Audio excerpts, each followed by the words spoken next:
ఇబ్రహీంపట్నంలో high alert. మరో YCP నేత ఇంటిపై దాడికి అవకాశం. జోగి రమేష్ ఇంటిపై దాడికి ఛాన్స్. పనిలో పనిగా జోగిని టార్గెట్ చేయాలని నిర్ణయం. ఇటీవల జైలు నుంచి బెయిల్పై విడుదలైన జోగి రమేష్. ఇప్పటికే అంబటి రాంబాబు ఇంటిపై టీడీపీ శ్రేణుల దాడి. అంబటిని అరెస్ట్ చేసిన పోలీసులు. ఆంధ్రప్రదేశ్ రాజకీయాల్లో దాడులు, అరెస్టుల పర్వం తీవ్ర ఉత్కంఠను రేపుతోంది. గత 24 గంటలుగా రాష్ట్రంలో జరుగుతున్న పరిణామాలు గమనిస్తుంటే అధికార విపక్షాల మధ్య యుద్ధం వీధి పోరాటంగా మారినట్లు కనిపిస్తోంది. ముఖ్యంగా మాజీ మంత్రి అంబటి రాంబాబు అరెస్టు తర్వాత ఇప్పుడు అందరి దృష్టి మాజీ మంత్రి జోగి రమేష్ పై పడింది. ఆంధ్రప్రదేశ్ రాజకీయాల్లో సెగలు పుట్టిస్తున్న బూతుల పురాణం చివరకు అరెస్టుల వరకు దారితీసింది. ముఖ్యమంత్రి చంద్రబాబు నాయుడుపై అనుచిత వ్యాఖ్యలు చేశారన్న ఆరోపణలతో శనివారం రాత్రి హైడ్రామా మధ్య అంబటి రాంబాబును పోలీసులు అదుపులోకి తీసుకున్నారు.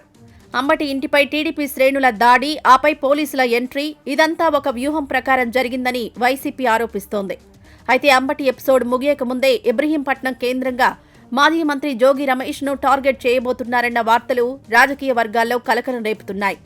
ఇప్పటికే నకిలీ మద్యం కేసులో బెయిల్పై ఉన్న జోగి రమేష్ నివాసం వద్ద పోలీసులు భారీగా మోహరించడం, టీడీపీ శ్రేణులు నిరసనలకు సిద్ధమవడం చూస్తుంటే ఈ రాత్రికి మరో పొలిటికల్ బ్లాస్ట్ తప్పదా అన్న అనుమానాలు మెదులుతున్నాయి. గుంటూరు వేదికగా శనివారం నుంచి సాగిన హైడ్రామా చివరకు అంబటి రాంబాబు అరెస్టుతో ముగిసింది. అంబటి చేసిన వివాదాస్పద వ్యాఖ్యలకు నిరసనగా టీడీపీ శ్రేణులు ఆయన ఇంటిని ముట్టడించడం, ఫర్నిచర్, వాహనాలను ధ్వంసం చేయడం రాష్ట్ర వ్యాప్తంగా సంచలనం సృష్టించింది. ఈ దాడిని అడ్డుకోవడంలో పోలీసులు విఫలమయ్యారని వైసీపీ ఆరోపిస్తుండగా విధులకు ఆటంకం కలిగించారన్న నెపంతో అంబటిపై 2 ఎఫ్ఐఆర్లు నమోదు చేసి రాత్రి 10:30 గంటలకు నల్లపాడు స్టేషన్కు తరలించారు.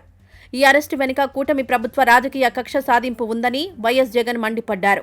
లడ్డూ నెయ్యి అంశంలో సిట్ నివేదికతో ప్రభుత్వం ఆత్మరక్షణలో పడిందని, అందుకే ఈ దాడులను ప్రోత్సహిస్తోందని వైసీపీ నేతలు విమర్శిస్తున్నారు. అంబటి అరెస్టు తదుపరి పరిణామం ఇప్పుడు ఇబ్రహీంపట్నం వైపు మళ్లింది. మాజీ మంత్రి జోగి రమేష్ ఇంటిపై దాడి జరిగే అవకాశం ఉందన్న నిఘా వర్గాల సమాచారంతో పోలీసులు అక్కడ గట్టి భద్రతను ఏర్పాటు చేశారు. గతంలో చంద్రబాబు నివాసంపై దాడి చేసిన కేసులో నిందితుడిగా ఉన్న జోగి రమేష్ ఇటీవల నకిలీ మద్యం కేసులో అరెస్టై ఇటీవలే బెయిల్పై విడుదలయ్యారు. తాజాగా ఆయన చేసిన కొన్ని వ్యాఖ్యలు అధికార పార్టీ నేతలను రెచ్చగొట్టేలా ఉన్నాయన్న వాదన వినిపిస్తోంది. ఈ నేపథ్యంలో టీడీపీ క్యాడర్ జోగి రమేష్ నివాసాన్ని ముట్టడించే అవకాశం ఉందని తెలియడంతో ఇబ్రహీంపట్నం పరిసరాల్లో ఉద్రిక్తత వాతావరణం నెలకొంది. వైఎస్ఆర్సీపీ కార్యకర్తలు కూడా భారీగా చేరుకోవడంతో అక్కడ ఎప్పుడు ఏం జరుగుతుందోనన్న ఆందోళన నెలకొంది. ప్రస్తుత రాజకీయ పరిణామాలను గమనిస్తే ఇదంతా ఒక పక్కా డైవర్షన్ పాలిటిక్స్లో భాగమని వైసీపీ భావిస్తోంది.